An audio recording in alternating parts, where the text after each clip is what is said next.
The air in the lawyer's office was so still you could hear the hum of the fluorescent lights. On the polished surface of the mahogany table, a single manila envelope sat between us. My stepmother, Eleanor, wore a look of quiet triumph. She thought this was the end of the game. She'd paid a significant sum for this report. This weapon designed to paint me as reckless, unstable, an unfit heir to my father's legacy. It was supposed to be my complete undoing. What she didn't understand, sitting there with her predatory stillness, was that the report was about to do its job precisely. Just not in the way she had ever imagined. Have you ever been completely underestimated by someone who thought they held all the power? That quiet, chilling moment when you realize they see you not as a person, but simply as an obstacle in their path.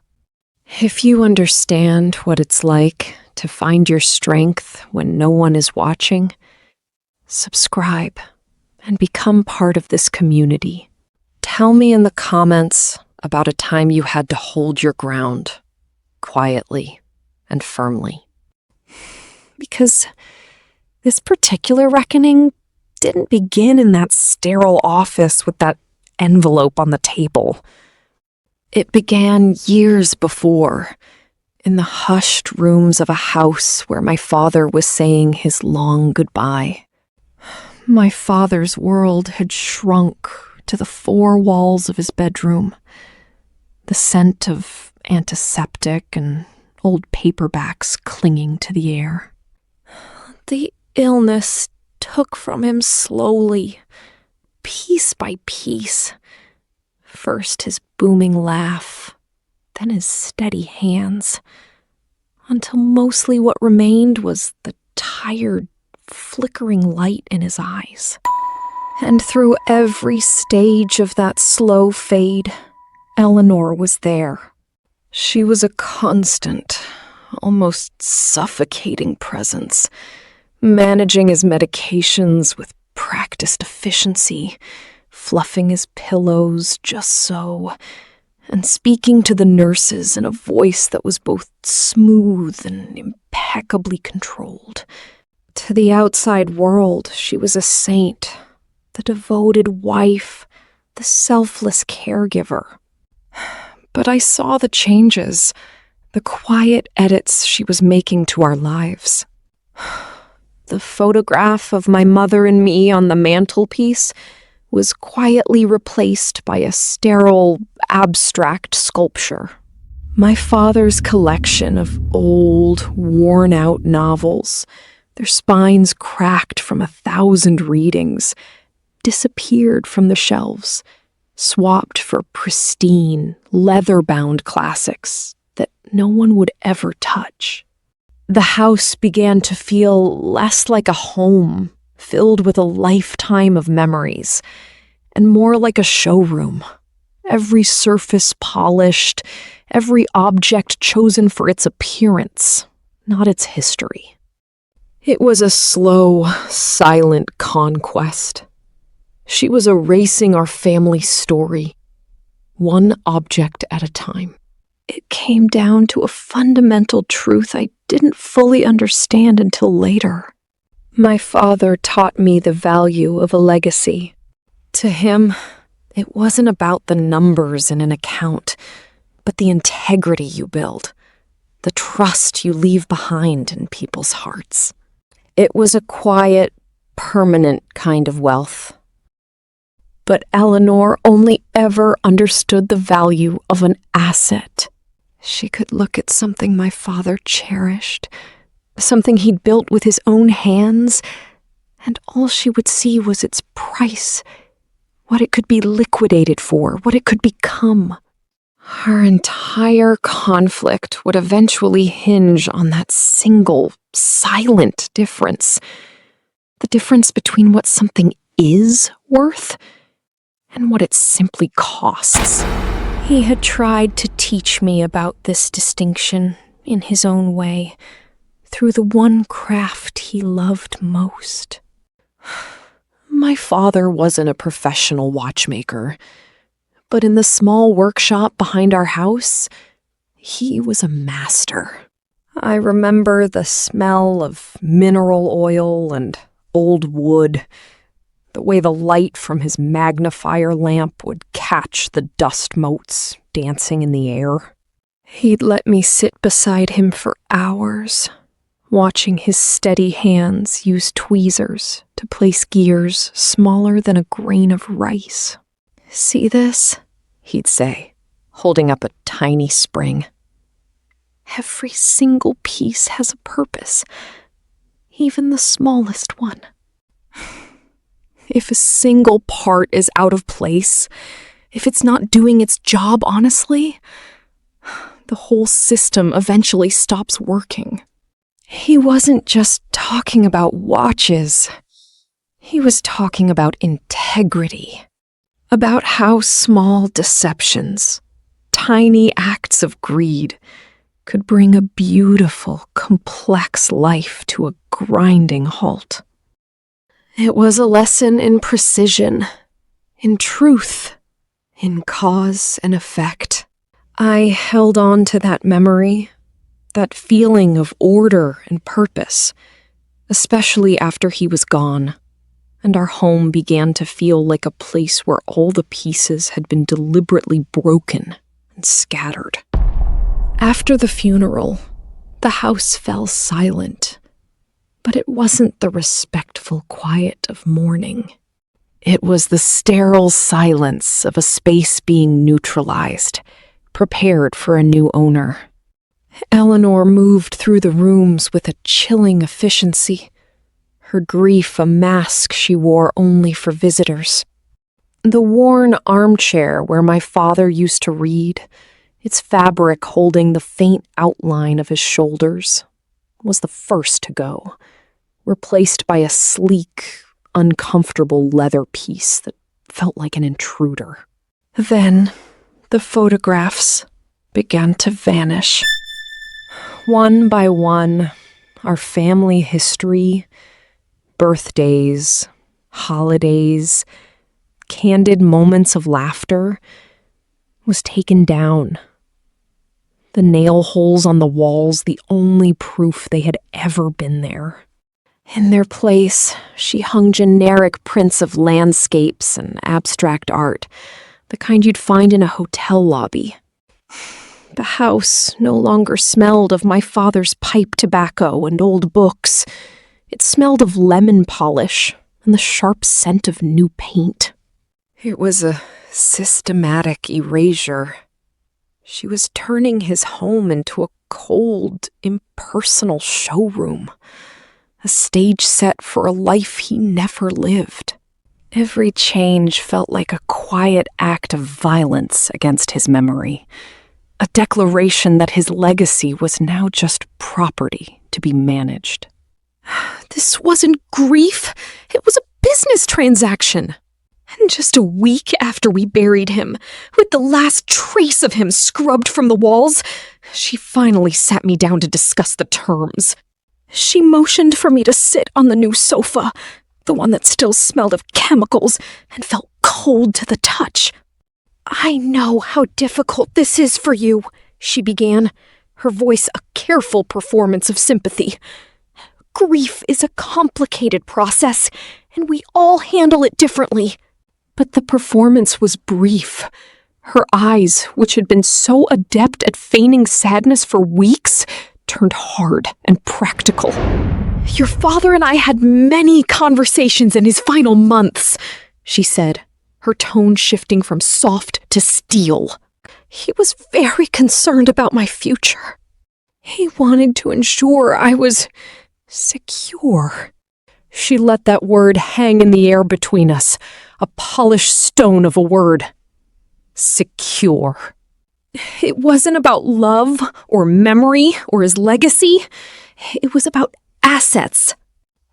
"I trust you'll respect his final wishes in this matter," she concluded. It wasn't a question. It was a warning shot, fired precisely across the room.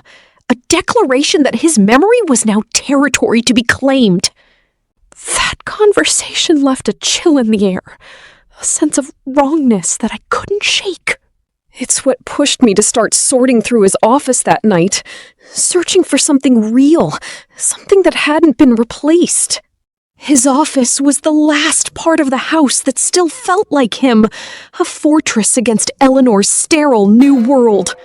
I was sorting through his financial papers late one night, not looking for anything specific, just trying to feel close to him. That's when I found it. A single bank statement from 6 months before he passed, tucked inside an old ledger. My eyes scanned the columns of numbers, routine expenses, until one entry stopped me cold.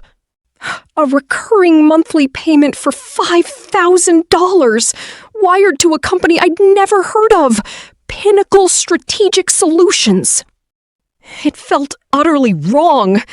My father, the Watchmaker, would never tolerate a mystery part in his own system. This payment was a gear ground down to its teeth, a spring bent out of shape. It was the first piece of hard evidence that my unease wasn't just grief. I quietly folded the paper and slipped it into my pocket. The feeling was no longer just suspicion. It was a cold, heavy dread. And the upcoming meeting at the lawyer's office now felt less like a formality and more like walking into a trap. We sat on opposite sides of the mahogany table, the air thick with unspoken tension. Mr. Davies, my father's longtime attorney, read the will in a low, steady voice that offered no comfort, only facts. My father had been precise. He left me his shares in the business he started from nothing, the tangible result of his life's work. He also left me his personal effects, his watches, his books, the pieces of his soul. For Eleanor, he provided the house and a generous trust, more than enough to ensure she would live in comfort for the rest of her life. It was fair, it was considered, but it wasn't the total victory she had expected. For a single, unguarded second, the mask of the grieving widow slipped. Beneath it wasn't sadness, but a flash of cold, pure fury so intense it felt like the temperature in the room had dropped. Her knuckles were white where she gripped her purse. And then, just as quickly, it was gone, tucked back behind a practiced veil of polite sorrow. She didn't say a word as we left, but the quiet was heavier than any argument. I knew with absolute certainty that she wasn't accepting defeat. She was merely regrouping for her next attack. Her attack came 3 days later. She found me in the kitchen, the morning light glinting off the new, sterile countertops. She didn't bother with pleasantries. "I've made a decision," she announced, her voice as polished and cold as the granite. "As the primary steward of your father's legacy, I feel it's my duty to protect the estate's assets from any potential complications." She let the word hang in the air, a thinly veiled insult. "To that end, I have hired a private investigator. He will be performing a full background assessment, just to ensure everything is in order." The subtext was as clear as glass. This wasn't an audit, it was an excavation. She was paying a stranger to dig through my entire life, my finances, my friendships, my past, searching for any piece of dirt she could use to contest the will. She was looking for a weapon to prove I was unfit, unstable, and unworthy of my father's trust. It was a formal declaration of war, delivered with the chilling civility of a corporate memo. She watched my face for a reaction, her own expression a mask of supreme confidence, absolutely certain of what her little investigation would find. A few nights later, I was walking past the study when I heard her voice, low and smooth, coming from behind the slightly open door. She was on the phone, and her tone was completely different from the one she used with me. It was relaxed, confident, almost cheerful. "Oh, don't worry," she chuckled into the receiver. "Everyone has secrets. It's just a matter of how much you're willing to pay to find them." There was a pause. "Exactly," she continued, her voice dripping with satisfaction. "This will all be over very soon." The click of her hanging up the phone echoed in the hall. In that moment, something inside me shifted. The fear I had been carrying turned into a cold, hard clarity. She believed she had already won. And in doing so, she had freed me from any obligation to play by the rules of grief or family. My panic evaporated, replaced by a strange, quiet calm. That quiet calm solidified into resolve. Eleanor was hunting for shadows, paying a stranger to construct a narrative about who I was. My job, then, was to build my own case based on nothing but the truth. The following days became a quiet ritual. The hum of my printer filled the late hours as I printed every email from my father, their words a testament to his trust in me. I laid out my financial records, a boring but undeniable story of a responsible life. I called old family friends, people who had known me since I was a child, and asked them to write about the person they knew, not the one Eleanor was inventing. Each letter, each bank statement was a small, solid piece of reality, a counterweight.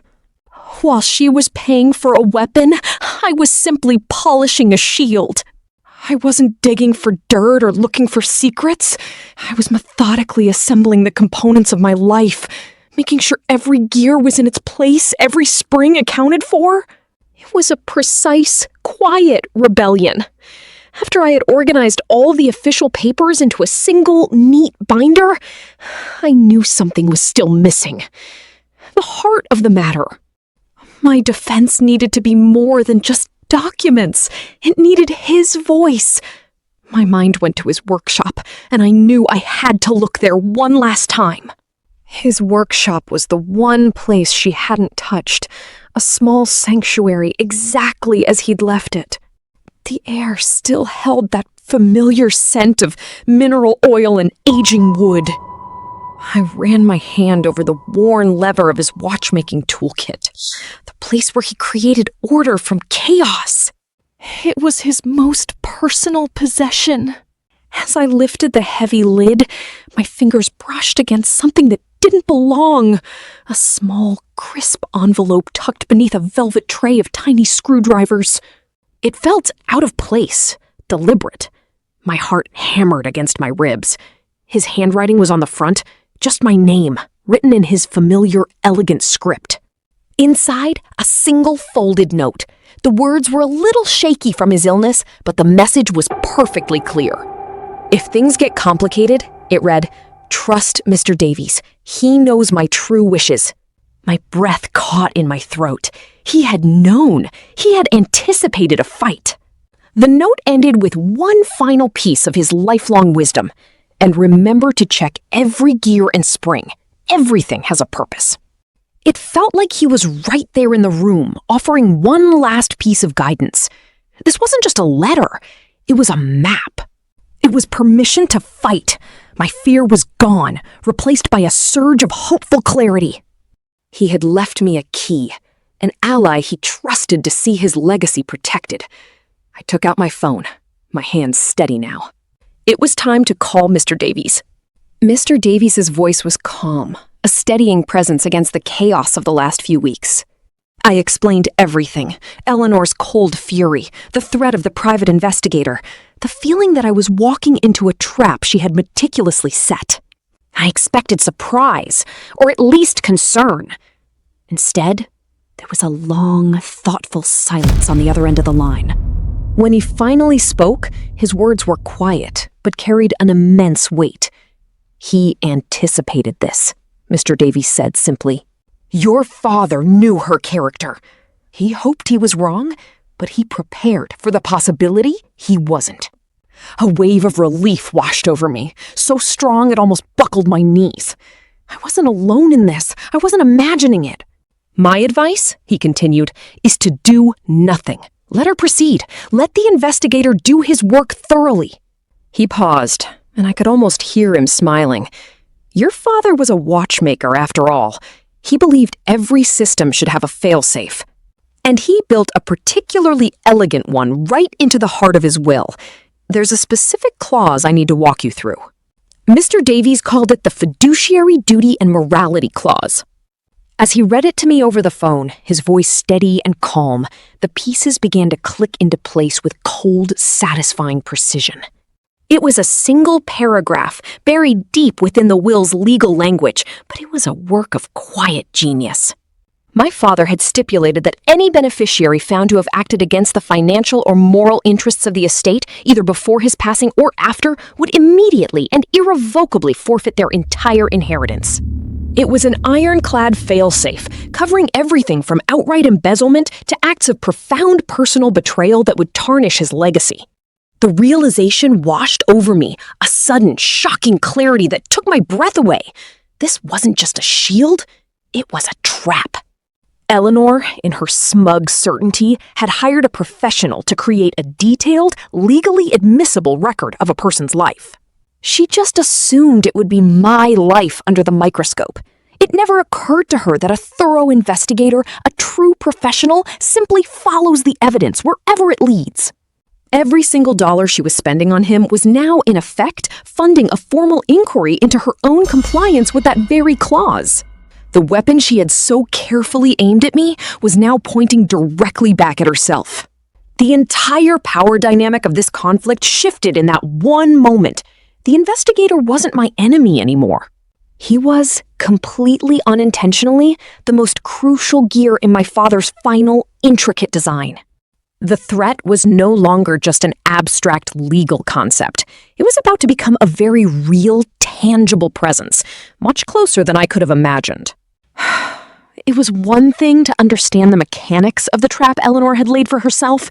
It was another thing entirely to see the gears turning in person. I was walking home from work a few afternoons later when I saw him. A nondescript gray sedan was parked halfway down my street. The kind of car so forgettable it becomes a perfect hiding place.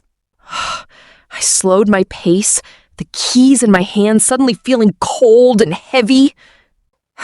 Inside, a man in a rumpled shirt sat behind the wheel, his head down as if reading something on his phone. My heart hammered against my ribs. A primal instinct screamed that something was wrong. This was him. The investigator. No longer an abstract concept, but a physical presence. A pair of eyes sitting just 100 feet from my front door, cataloging my every move. As I watched, he discreetly lifted a camera with a long lens and pointed it toward my apartment building's entrance. A cold wave of violation washed over me. The feeling of being watched, of having my private, ordinary life turned into evidence for someone else's war, was sickening. For a moment, I just wanted to run. But then, standing there on the sidewalk, another feeling rose up to meet that fear, something cold and sharp and clear.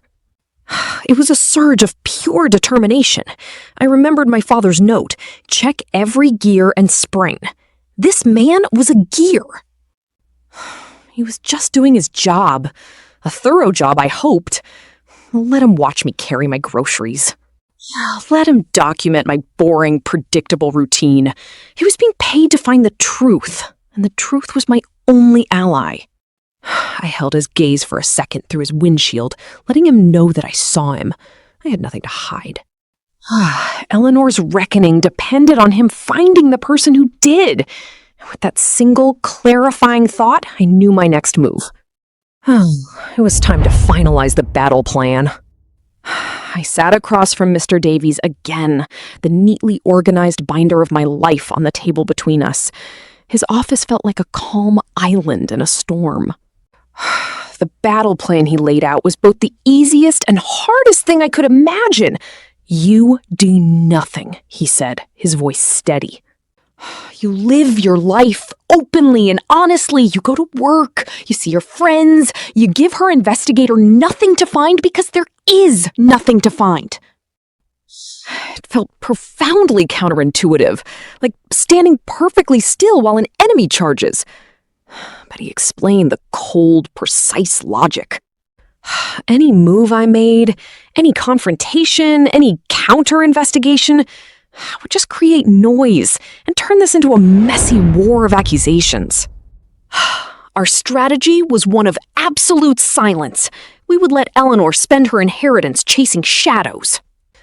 We were betting everything on a single, fragile variable, the professional integrity of a man paid by my enemy. A good PI has to justify his fee. And when it turned out to be a dead end, his professional curiosity would lead him to look at the person who signed his checks.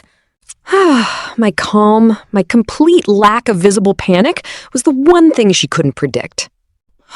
And it worked better than we could have ever hoped. It made her so sure of her victory, she started planning the celebration before the battle was even over. Then, about a week before the final meeting, Eleanor's entire demeanor changed. The cold hostility vanished, replaced by an unnerving, patronizing sweetness. She called to invite me to dinner at her favorite restaurant, her voice syrupy with false sincerity. "I think it's important we clear the air," she said, "so we can walk into Mr. Davies' office as a family, united in your father's memory." I accepted, of course. I knew precisely what this was. It was a victory lap. She was so certain of what her investigator had found, so confident in the weapon she had purchased that she was already celebrating my defeat. The entire dinner was a performance. She toasted to new beginnings and spoke of the future as if my role in it was a settled minor detail. It was the celebration of a predator who believes the trap is finally sprung. I just nodded and played my part, a ghost at her feast. And it brings us to a fundamental question. In a fight like this, what is the right path? Is it better to meet aggression with aggression? To fight back immediately and loudly? Or is there a different kind of power in silence, in letting your opponent overplay their hand so completely that they bring about their own ruin? I want to know what you believe. Tell me in the comments. And if you're here for the quiet, methodical unfolding of a well-deserved reckoning, a like on the video shows your support. Because Eleanor's confidence was so absolute, she saw that dinner not as a truce, but as her final chance to dismantle my resolve before we ever set foot in the lawyer's office. Across the table, Eleanor swirled the wine in her glass, the picture of serene concern. "I'm so worried about you," she began, her voice a soft murmur that didn't quite reach her eyes. "You've been through so much. You seem so lost since he passed." Every word was perfectly placed, a delicate piece in a very ugly mechanism. She leaned forward, her expression a careful performance of compassion. "Honestly, this whole investigation, I know it seems harsh, but I see it as a way to protect you from making a terrible mistake. To give us all some clarity." This was her strategy, to reframe her aggression as an act of love. She was painting a picture of me as an unstable, grieving daughter, and herself as the responsible adult, forced to take unpleasant measures for my own good. It was masterful manipulation, designed to make me question my own reality, my own motives. The sheer audacity of it was breathtaking. Then she delivered the final, most poisonous line. "Your father would hate to see you fighting his wishes like this," she said, her voice dropping to a near whisper. "He just wanted everyone to be taken care of, for things to be peaceful. This conflict, it would have broken his heart." She was using my love for him as a weapon against me. I felt a surge of cold, helpless anger. She was trying to isolate me completely, to make it seem like even my father's memory was on her side. But in a world she was working so hard to control, a small, unexpected detail had already come loose, a loose thread that someone else had noticed. The call came 2 days after that dinner. It was Margaret, one of my father's oldest friends, and her voice was hesitant, as if she were holding something fragile. "I don't want to cause trouble," she began, "but I saw Eleanor yesterday." She described seeing her at a small restaurant across town, deep in an intimate lunch with another man. "It wasn't the meeting that bothered her," she explained. "It was the way they were together, his hand covering hers on the table. A private kind of laughter that felt entirely out of place for a grieving widow." "He looked familiar," Margaret added quietly. "I think he was someone from her life long before your father." Her final words were a simple, heartfelt plea. "It just felt wrong, dear. Please, just be careful." I thanked her, my voice steady, protecting her from the full truth of the conflict. Her call wasn't just a warning, it was a confirmation. It was the first external gear clicking into place, proving there was a fire behind all of Eleanor's smoke. And it made the offer she presented just days later seem not just arrogant, but profoundly foolish. She arrived at my apartment 2 days before the meeting, unannounced. She stood on my doorstep, holding a single document, her posture radiating a kind of bored confidence, as if this was the last tedious item on a long to-do list. "I wanted to make you an offer," she said, skipping any pretense of warmth. "A final one, to avoid any more unpleasantness for the family." Inside, she laid the paper on my small kitchen table. It was a formal renunciation of my claim to the estate. In exchange, she was offering a cashier's check for $50,000. The insult was breathtaking in its audacity. It was a sum that barely covered the cost of her investigator, let alone a fraction of my father's legacy. "It's more than you deserve, frankly," she said, her voice dripping with false generosity. "But I'm prepared to be magnanimous. Sign it, and you can walk away clean. A fresh start." She truly saw me as a problem that could be bought for a trivial fee. She believed my grief had made me weak, that my integrity had a price tag. I looked at the paper, then back at her face, and the last traces of my anger dissolved into a kind of cold, clinical disgust. This wasn't family. This was a hostile takeover. I didn't argue. I didn't list her betrayals. I simply looked her in the eye and said, "No, Eleanor." The mask of civility evaporated. Her face tightened into a knot of pure fury. "You foolish girl," she whispered. "You'll regret this."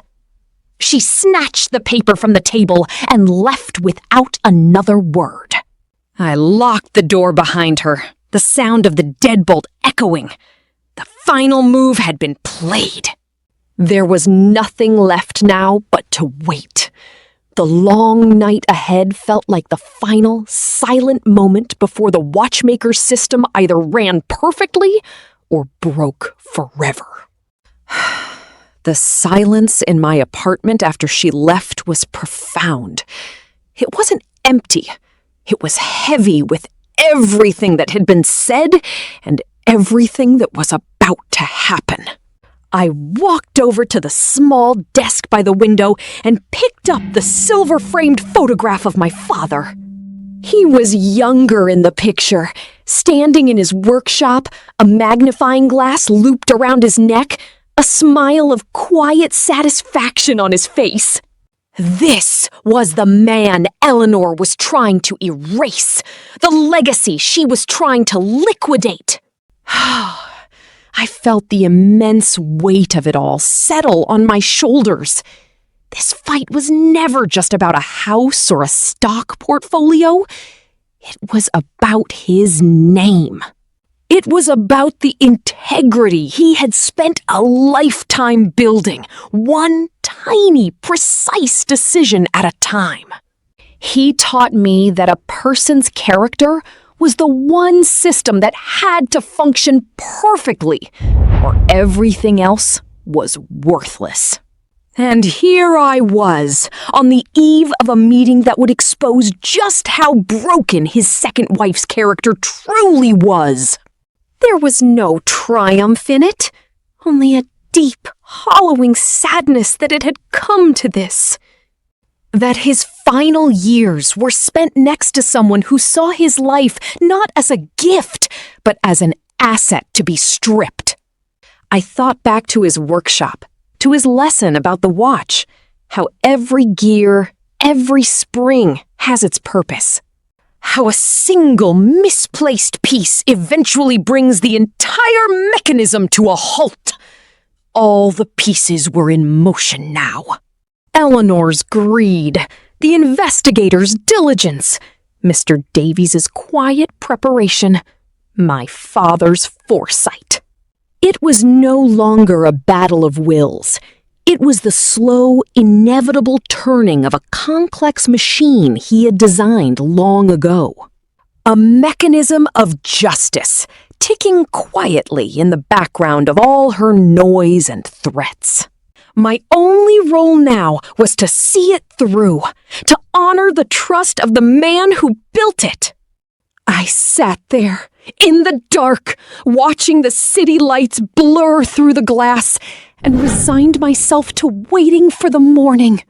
But the night, it turned out, wasn't finished with me yet. Just after midnight, a soft chime from my laptop cut through the silence.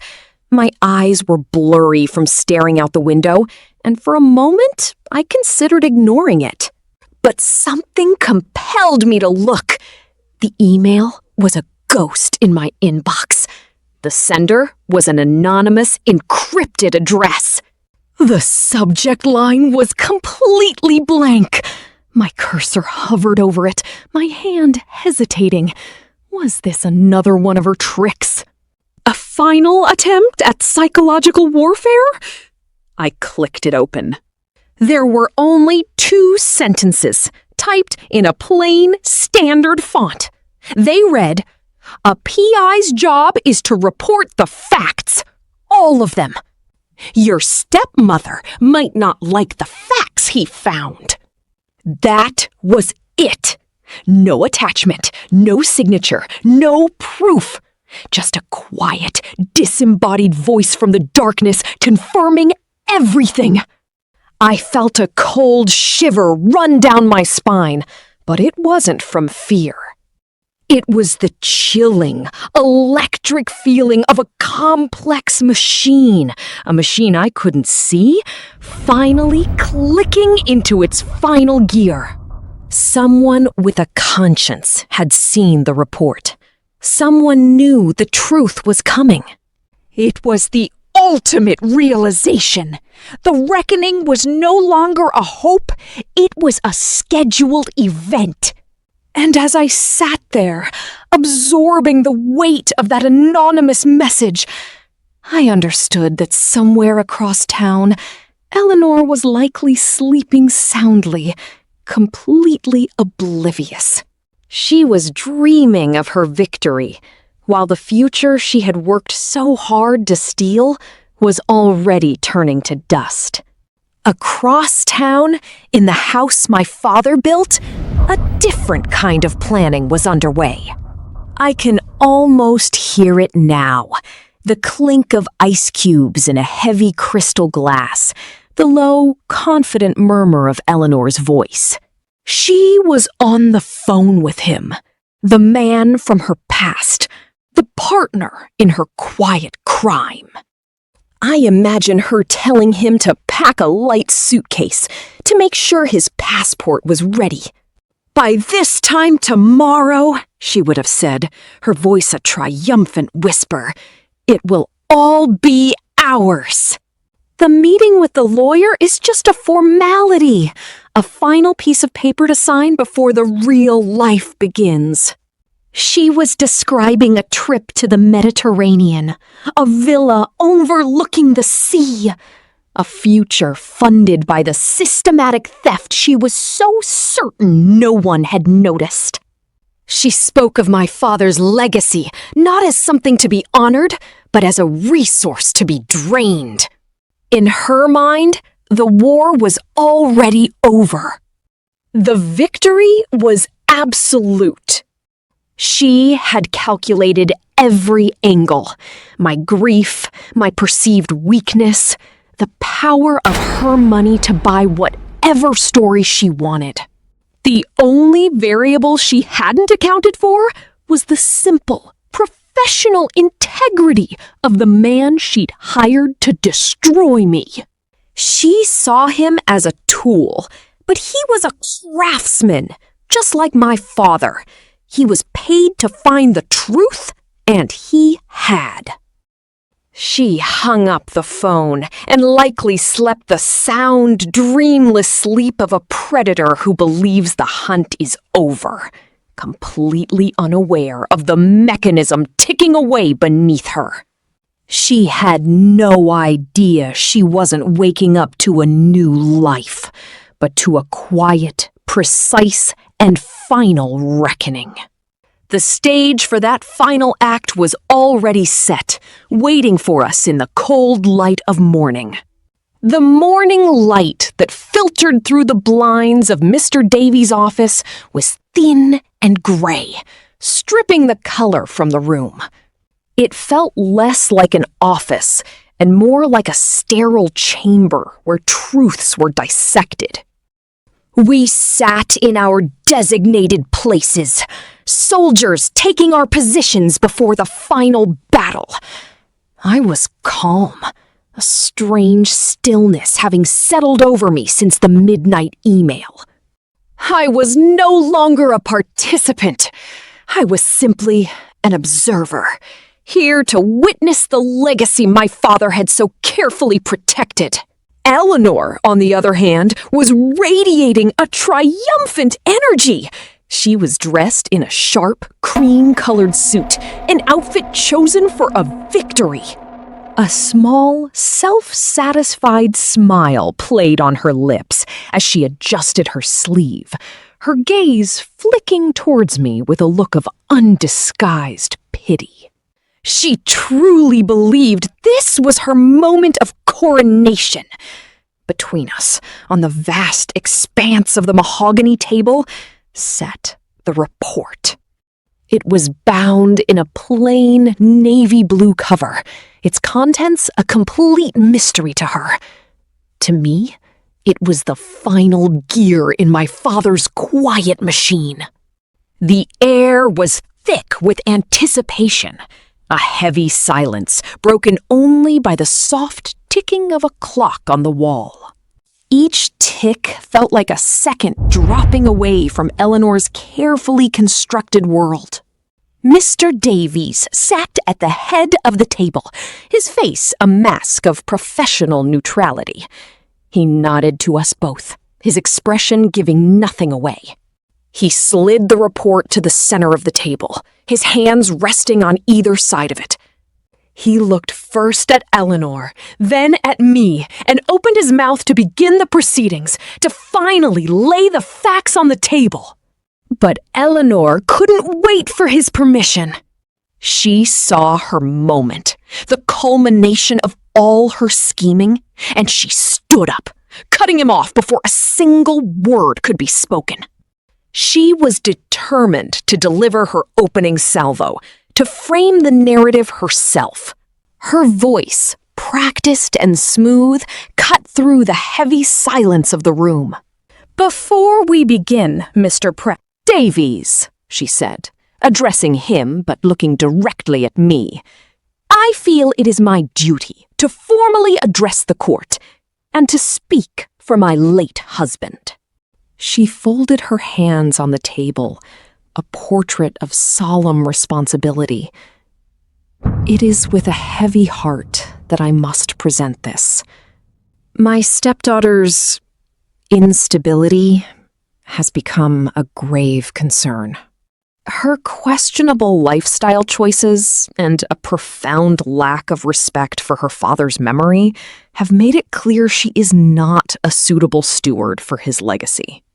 Every word was a carefully polished stone, thrown with precise aim. I could feel the sting of the lies, the sheer audacity of her performance. A white-hot rage, pure and clean, rose up inside me. But on the surface, I remained perfectly still. I did not move. I did not speak. I simply met her gaze, letting her see that her words had no effect. "This report," she said, gesturing to the envelope without touching it, "will substantiate my claims. Therefore, I am formally requesting that the court recognize me as the sole executor and beneficiary of the estate, to protect it from the very risks my husband feared." She sat back down, the sound of her suit jacket rustling the only noise in the room. The performance was over. A deep, stunned silence fell. She expected me to crumble, to protest, to give her the emotional outburst she could use as further proof. Instead, I held my ground. The silence stretched, becoming its own kind of pressure. Mr. Davies' gaze shifted from her to the report, and then finally to me. I saw something flicker in his eyes. He had witnessed her attack. Now it was his turn to respond. Mr. Davies let the silence hang in the room for a long moment, a quiet rebuke to her performance. Then, without a word, he untied the ribbon on the navy blue binder and opened it. He looked directly at Eleanor, his expression calm and unreadable. "Thank you for your statement," he said, his voice level. "As you noted, the investigator you hired was indeed very thorough." He turned to the first page. I braced myself to hear my name, to hear the fabricated story of my life. Instead, Mr. Davies began to read a list of dates and figures. January 14th, a wire transfer for $5,000 to Pinnacle Strategic Solutions. February 15th, another $5,000. He continued down the page, his voice a steady, methodical drone, a perfect echo of the discovery I had made in my father's office. I watched Eleanor's face. The smug confidence began to drain away, replaced by a flicker of confusion, then dawning horror. Mr. Davies turned another page. "His report also includes a section on surveillance," he continued quietly. "But the subject isn't my client." He rotated the binder on the table, revealing a series of crystal-clear photographs. It was Eleanor, her hand intertwined with another man's, their faces close in a moment of shared intimacy. The realization hit her not like a wave, but like a slow, cold poison seeping into her veins. Her carefully constructed world was collapsing, precisely and quietly, right in front of her. Mr. Davies looked at her, the photos still between them. and prepared to explain the final, inescapable terms of her defeat. Mr. Davies calmly stacked the photographs into a neat pile. "The investigator's report," he said, his voice cutting through her stunned silence, "connects these payments directly to your associate. It documents a relationship and financial diversions that began more than a year before my client's passing." He paused, letting the weight of the betrayal settle in the room. This wasn't just infidelity. It was a long, calculated theft against my father's legacy. He then picked up a single page from the will. "Your husband was a precise man," he said, and read the words aloud, the fiduciary duty and morality clause. It stated, with cold legal certainty, that any beneficiary found to have acted against the financial or moral interests of the estate would forfeit everything, absolutely and immediately. Her face was a canvas of crumbling confidence. "So you have a choice, Eleanor," Mr. Davies said, his tone leaving no room for negotiation. "Option 1. You sign this document, right now, renouncing all claims to the estate, and you walk out of here. Option 2. I pick up this phone and turn the entire report over to the district attorney for criminal fraud charges." The air grew thick and heavy. There was no third option, no path for escape. It was the final, quiet moment of her reckoning. The point where her entire constructed world would either be signed away or incinerated by the very fire she had started. The silence that followed was the sound of a life being weighed in the balance. I woke up the next morning in my father's house.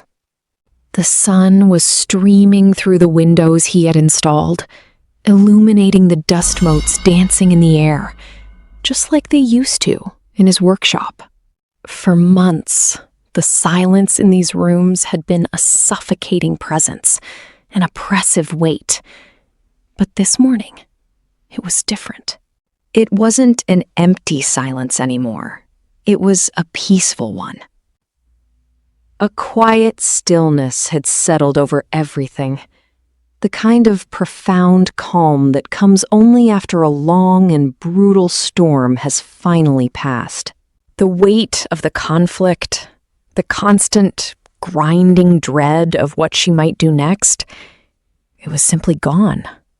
There was no feeling of triumph, no surge of elation, just a deep and settling numbness, a return to zero. All the noise of her threats and my fears had been replaced by this clean, clear quiet. And as I stood there in the morning light, letting the peace wash over me, my mind kept replaying the moment that silence had been earned. The realization did not crash down on her. It seeped in, a slow, cold tide rising to meet her. All the color drained from her face, leaving behind a waxy, translucent mask. The smug confidence, the practiced performance of the grieving widow, the cold fury of the businesswoman. It all dissolved, one layer at a time, until nothing was left but a hollowed-out disbelief. She looked from the photos to the claws on the page to Mr. Davies's unyielding face, searching for a flaw in the logic, a crack in the trap. There was none. She didn't scream. She didn't argue or protest. The system my father had built was too precise, too perfect. To argue against it would be like arguing against gravity. Her entire war, all her scheming and spending and threats, had been reduced to a simple binary choice: presented in a quiet room. Her shoulders slumped, a small, almost imperceptible movement, but it was the surrender of her entire being. She had lost. Completely. Mr. Davies slid the renunciation document across the table. Her hand, when she reached for the pen, shook. Not with rage, but with the quiet, violent tremors of a collapsing world. The only sound in the room was the scratch of the pen on the paper as she signed her name, signing away every claim to my father's legacy, signing away the future she had been so certain was hers to steal. Then she stood up. She pushed the chair back with a soft scrape against the floor. She didn't look at me. She didn't look at Mr. Davies. Her eyes were fixed on some distant point beyond the walls of the office. She walked to the door, opened it, and stepped out, closing it softly behind her. Just like that, she was gone from the office. And in that quiet, final act, she was gone from my life. The silence she left behind felt absolute, a definitive end to a war I never wanted to fight. I truly believed, in that moment, that I would never hear from her again. I was wrong. 3 days later, my phone rang. Her name flashed on the screen, a ghost I thought had been exorcised. A part of me wanted to ignore it, to let the silence be the final word. But I knew I had to answer, not for her, but for myself.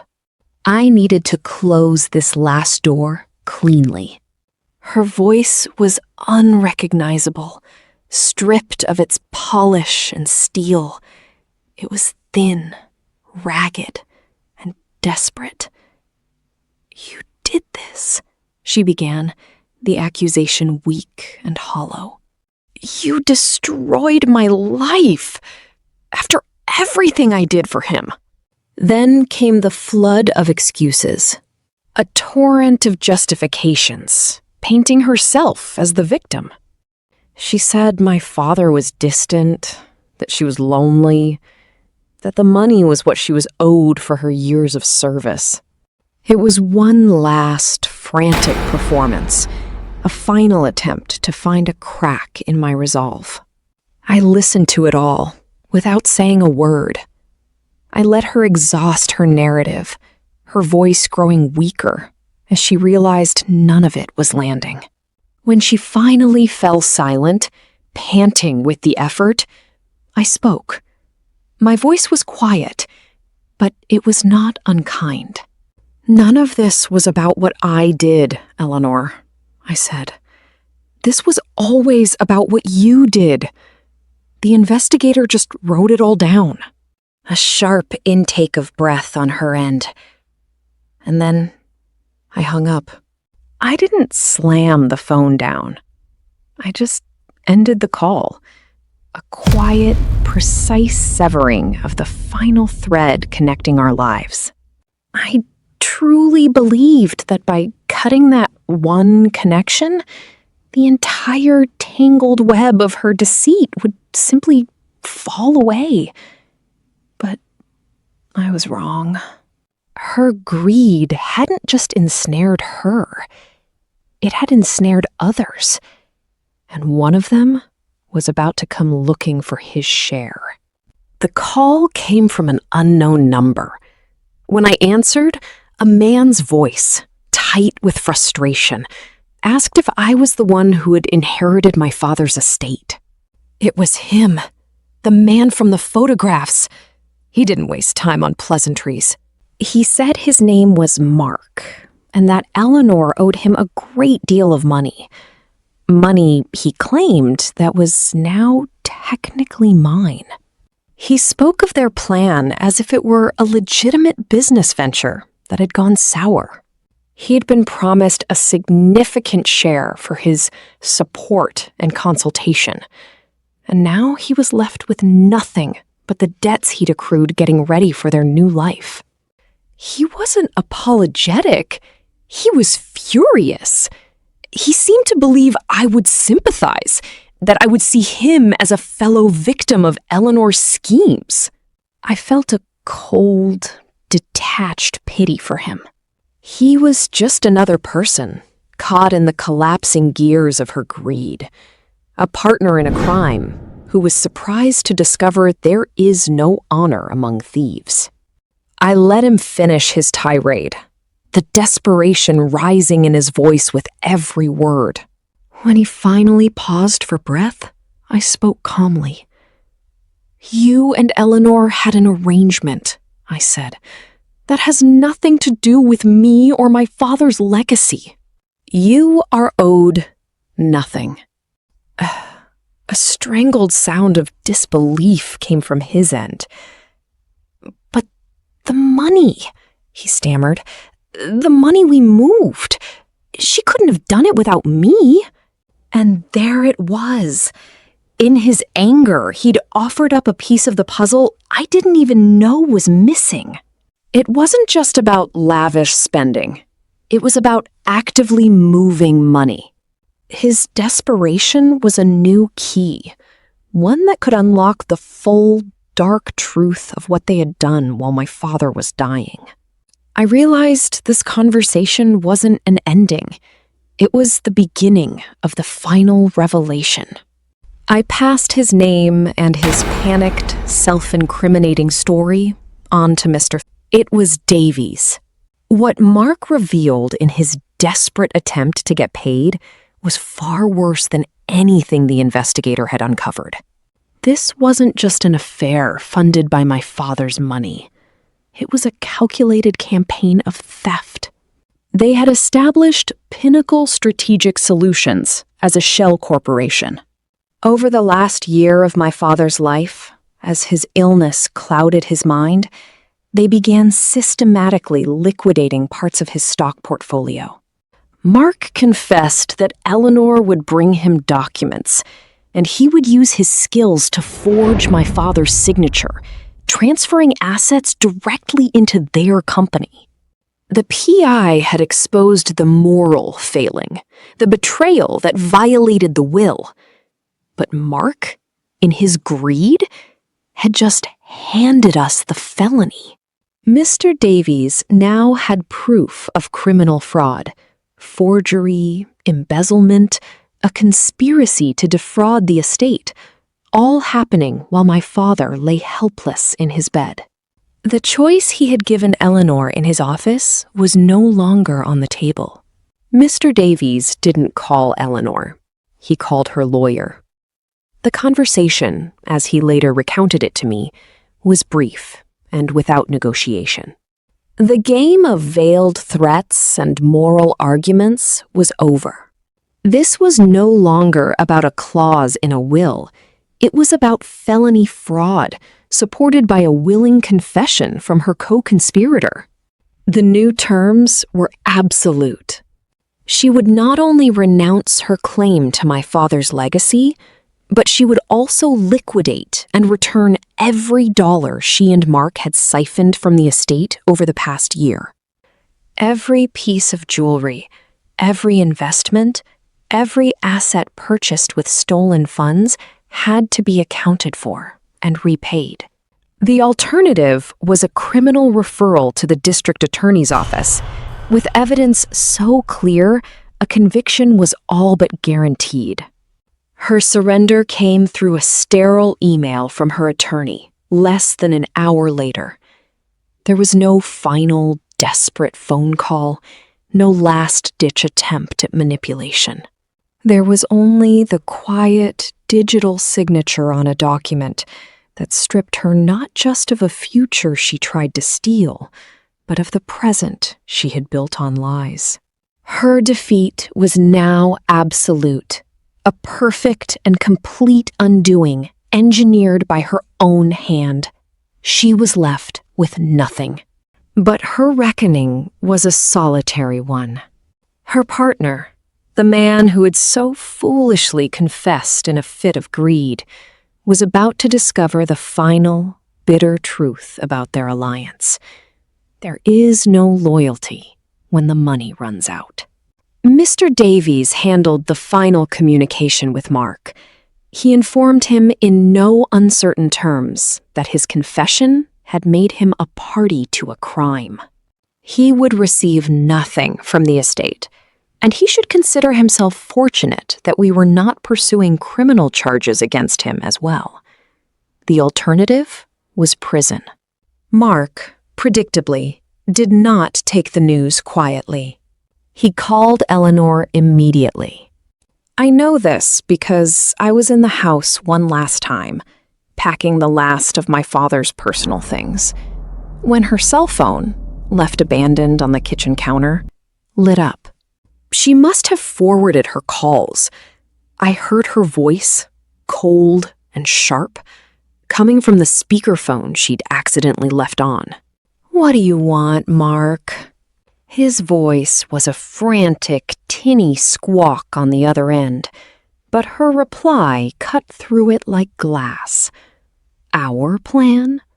Our plan failed because you were a fool. You confessed everything to them, trying to get a piece of a pie that no longer exists.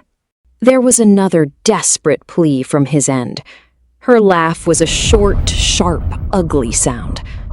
Loyalty? Don't be naive. You were a means to an end. The money is gone, and so is my obligation to you. You are a loose end I no longer have any interest in.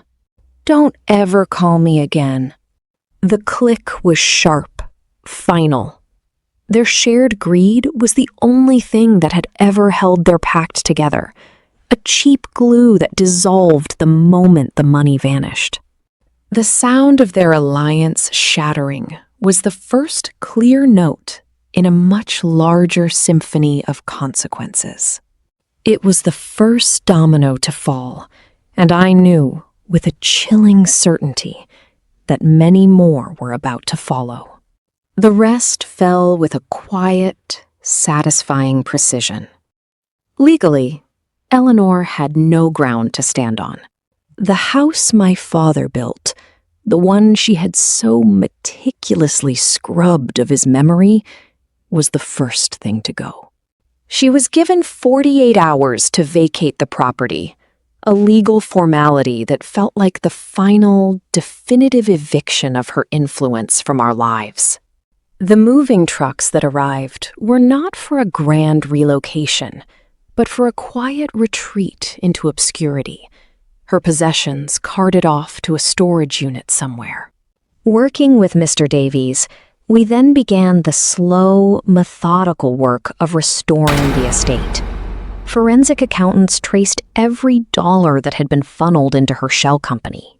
It was a painstaking process, unwinding the knots of her deception.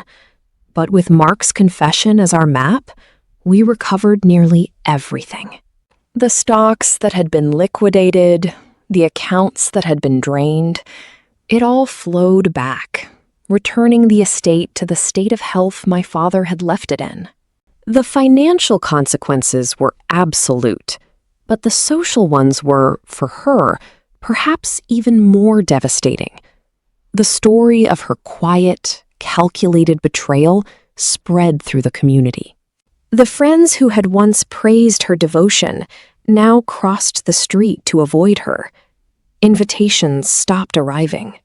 The world she had valued so highly, a world built on appearances and reputation, simply closed its doors. She became a ghost in her own life, a cautionary tale whispered at dinner parties she was no longer welcome at. With every recovered asset, with every lie undone, it felt like we were restoring the balance of my father's world. We were putting the gears back in place, one by one, cleaning away the rust of her greed. The mechanism of his legacy, which had been so close to breaking, was being meticulously repaired. The system was put back in order. And with the finances settled and the last of her influence gone, I thought the process was finally complete. I was ready to close that chapter and find some peace. But Mr. Davies called me a week later. He said that while finalizing the estate's paperwork, he had visited my father's safe deposit box. Inside, tucked away behind all the official documents, he had found one last thing. It wasn't an asset or a stock certificate. It was a final gift, a sealed letter addressed only to me. I sat in Mr. Davies' office, the familiar weight of my father's stationery in my hands. His handwriting was frail from his illness, but the words on the page were firm. He wrote that he had known on some level about Eleanor's true nature. He confessed his own weariness, the deep exhaustion that left him without the strength for another fight. He explained that he wasn't giving up, he was being strategic. He couldn't win a direct confrontation, so he quietly built a fortress within his will, trusting that my character, the one he had helped shape, would be its ultimate defense. The money, the house, these are just things, he wrote. They are not the legacy. The final line was a quiet gut punch of pure love and validation. You were always the best part of my legacy. And in that moment, the entire conflict evaporated. The house, the money, it all felt like an inheritance from the battle, not from him. To truly honor his words, I knew I couldn't remain on the battlefield. I had to build my own legacy now, on new ground. My father's letter wasn't a conclusion. It was a directive. It gave me the freedom to separate his memory from the physical space where it had been so viciously attacked. The house, with its polished floors and sterile paint, held the ghost of Eleanor's ambition, not my father's warmth. Selling it wasn't an act of erasure. It was an act of liberation. I made the call the next day. There was no hesitation, no second thoughts. It was the first decision I had made in a long time that felt entirely my own. The proceeds from the sale became the foundation for my future. Instead of investing it or tucking it away, I used it to start my own business, a small consulting firm focused on helping artisans and craftspeople manage their finances. It was a modern echo of my father's world, a place where integrity and skill were the most valuable assets. Building something from the ground up with my own hands and my own principles felt like the most honest way to carry his spirit forward. I wasn't just managing his legacy anymore. I was actively building upon it, creating a new system with all the lessons he had taught me. This was the real inheritance, not the money, but the blueprint for a well-made life. The work was healing. Every new client, every problem solved, was another small gear clicking into place.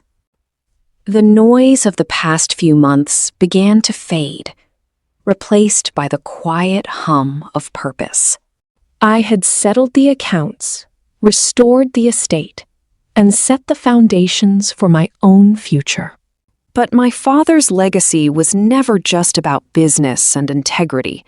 It was about family. The structure he built had been attacked from the outside, but there was one part of it, one connection that had fractured long before Eleanor's war ever began, that still needed to be repaired.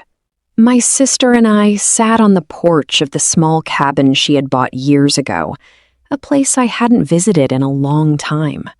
The conflict with Eleanor had created a quiet chasm between us, born of misunderstanding and unspoken grief. But now, with the war over, the silence between us was no longer an absence, but a shared space of peace. We didn't talk about the fight, or the money, or the betrayal. We talked about the future.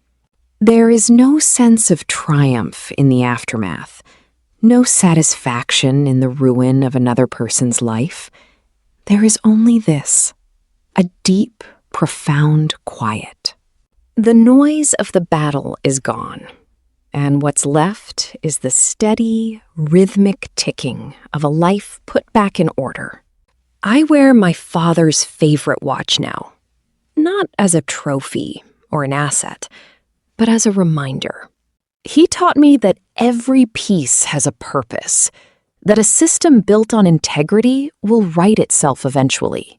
Eleanor's world collapsed because its central gear was greed, and its mainspring was deceit. It was a mechanism designed to fail. The true reckoning wasn't the moment she lost the money. It was the moment I realized my father's legacy was never in the house or the bank accounts. His legacy was the lesson itself, that quiet strength is more powerful than loud aggression, that integrity is the only asset that can't be liquidated, and that the most complex problems are often solved by simple, unwavering truth. She tried to take his possessions, but she could never touch his values. And in the end, it was those values that protected everything. I look down at the steady sweep of the second hand on my wrist, a tiny, perfect engine of order. The watch is working perfectly once more. After seeing Eleanor's world collapse, does true justice come from quiet integrity, or does a betrayal that deep demand a much louder reckoning? Tell me in the comments. I read and reply to every single one. Because this fight is over, but our next video reveals what happens when a family's pride leads to a decade of ruin. Subscribe with notifications on so you don't miss what's coming. Like this video if you understand the pattern, and share it with someone who needs to see how the tables always turn.